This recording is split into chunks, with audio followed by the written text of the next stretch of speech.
Chapitre 16. Le souper fut rapidement dévoré et la petite troupe se casa de son mieux. La couche était dure, l'abri peu solide, la situation fort pénible à 5000 pieds au-dessus du niveau de la mer.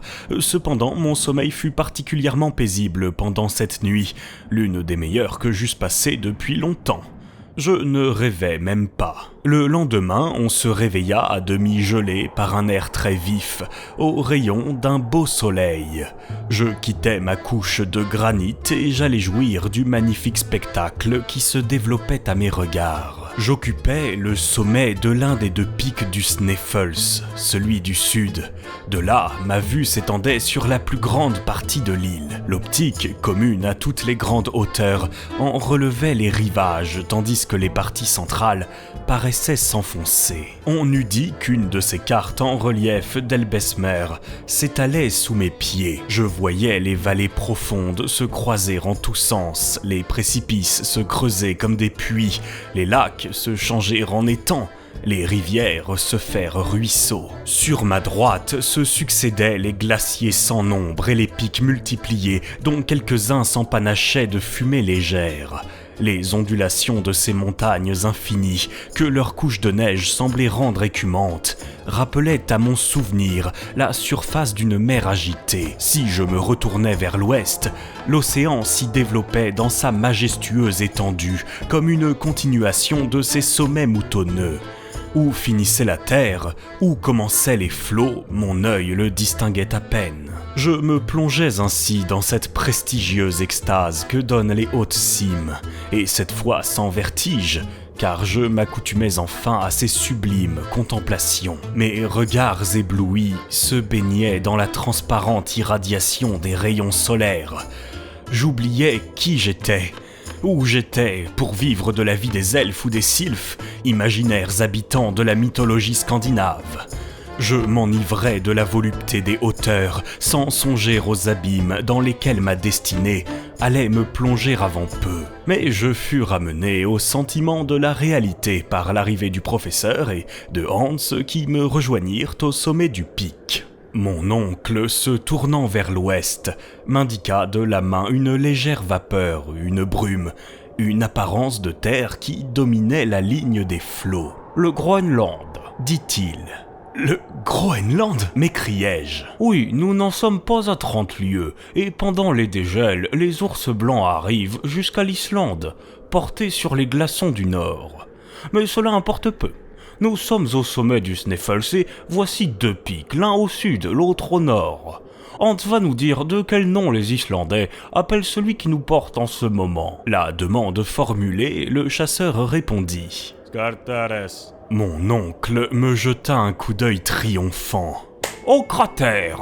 dit-il. Le cratère du Sneffels représentait un cône renversé dont l'orifice pouvait avoir une demi-lieue de diamètre. Sa profondeur, je l'estimais à 2000 pieds environ, que l'on juge de l'état d'un pareil récipient lorsqu'il s'emplissait de tonnerres et de flammes. Le fond de l'entonnoir ne devait pas mesurer plus de 500 pieds de tour, de telle sorte que ses pentes assez douces permettaient d'arriver facilement à sa partie inférieure. Involontairement, je comparais ce cratère à un énorme tromblon évasé, et la comparaison m'épouvantait. Descendre dans un tromblon, pensais-je, quand il est peut-être chargé et qu'il peut partir au moindre choc, c'est œuvre de fou. Mais je n'avais pas à reculer. Hans, d'un air indifférent, reprit la tête de la troupe. Je le suivis sans mot dire. Afin de faciliter la descente, Hans décrivait à l'intérieur du cône des ellipses très allongées. Il fallait marcher au milieu des roches éruptives, dont quelques-unes, ébranlées dans leurs alvéoles, se précipitaient en rebondissant jusqu'au fond de l'abîme. Leur chute déterminait des répercussions d'écho, d'une étrange sonorité. Certaines parties du cône formaient des glaciers intérieurs. Hans ne s'avançait alors qu'avec une extrême précaution, sondant le sol de son bâton ferré pour y découvrir les crevasses. À de certains passages douteux, il devint nécessaire de nous lier par une longue corde afin que celui auquel le pied viendrait à manquer inopinément se trouvât soutenu par ses compagnons. Cette solidarité était chose prudente, mais elle n'excluait pas tout danger. Cependant, et malgré les difficultés de la descente sur des pentes que le guide ne connaissait pas, la route se fit sans accident, sauf la chute d'un ballot de corde qui s'échappa des mains d'un Islandais et alla par le plus court jusqu'au fond de l'abîme. À midi, nous étions arrivés. Je relevai la tête et j'aperçus l'orifice supérieur du cône, dans lequel s'encadrait un morceau de ciel d'une circonférence singulièrement réduite, mais presque parfaite. Sur un point seulement se détachait le pic du Scartaris, qui s'enfonçait dans l'immensité. Au fond du cratère s'ouvraient 3 cheminées par lesquelles, au temps des éruptions du Sneffels, le foyer central chassait ses laves et ses vapeurs. Chacune de ces cheminées avait environ 100 pieds de diamètre. Elles étaient là, béantes sous nos pas. Je n'eus pas le courage d'y plonger mes regards. Le professeur Lidenbrock, lui, avait fait un examen rapide de leur disposition. Il était haletant, il courait de l'une à l'autre, gesticulant et lançant des paroles incompréhensibles. Hans et ses compagnons, assis sur des morceaux de lave, le regardaient faire. Ils le prenaient évidemment pour un fou. Tout à coup, mon oncle poussa un cri. Je crus qu'il venait de perdre pied et de tomber dans l'un des 3 gouffres, mais non. Je l'aperçus, les bras étendus, les jambes écartées, debout devant un roc de granit posé au centre du cratère, comme un énorme piédestal fait pour la statue d'un Pluton. Il était dans la pose d'un homme stupéfait, mais dont la stupéfaction fit bientôt place à une joie insensée. « Axel ! Axel !» s'écria-t-il. « Viens ! Viens !» J'accourus. Ni Hans ni les Islandais ne bougèrent. « Regarde !»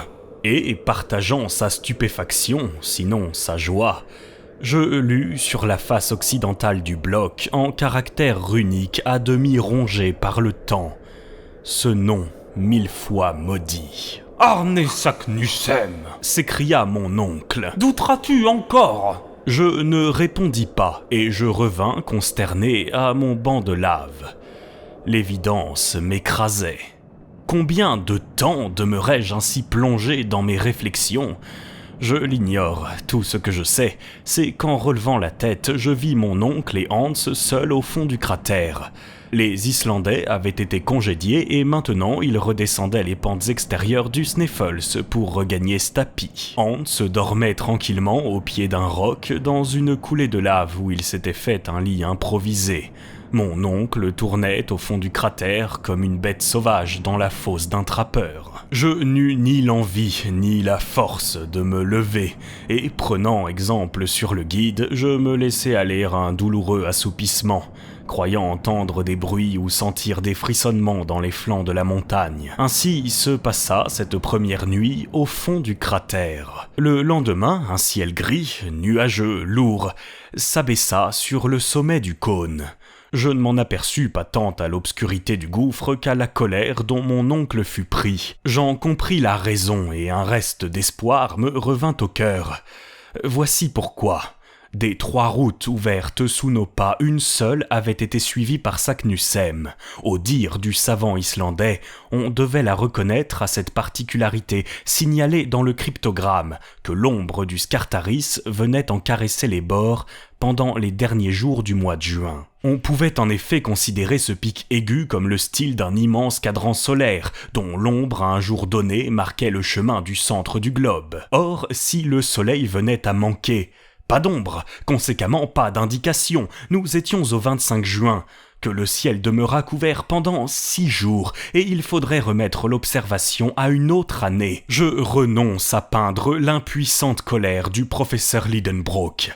La journée se passa et aucune ombre ne vint s'allonger sur le fond du cratère. Hans ne bougea pas de sa place, il devait pourtant se demander ce que nous attendions, s'il se demandait quelque chose. Mon oncle ne m'adressa pas une seule fois la parole. Ses regards, invariablement tournés vers le ciel, se perdaient dans sa teinte grise et brumeuse. Le 26, rien, encore. Une pluie mêlée de neige tomba pendant toute la journée. Hans construisit une hutte avec des morceaux de lave. Je pris un certain plaisir à suivre de l'œil les milliers de cascades improvisées sur les flancs du cône, et dont chaque pierre accroissait l'assourdissant murmure. Mon oncle ne se contenait plus. Il y avait de quoi irriter un homme plus patient, car c'était véritablement échouer au port. Mais aux grandes douleurs, le ciel mêle incessamment les grandes joies, et il réservait au professeur Lidenbrock une satisfaction égale à ses désespérants ennuis. Le lendemain, le ciel fut encore couvert,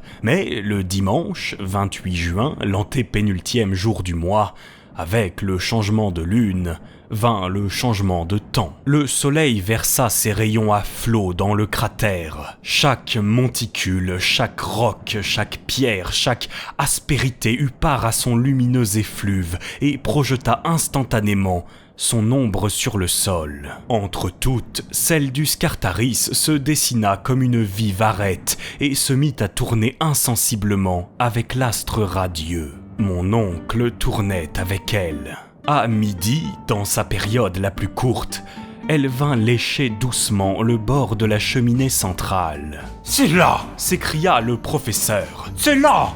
Au centre du globe !» ajouta-t-il en danois. Je regardai Hans. « Fort !» fit tranquillement le guide. « En avant !» répondit mon oncle. Il était 1h13 du soir.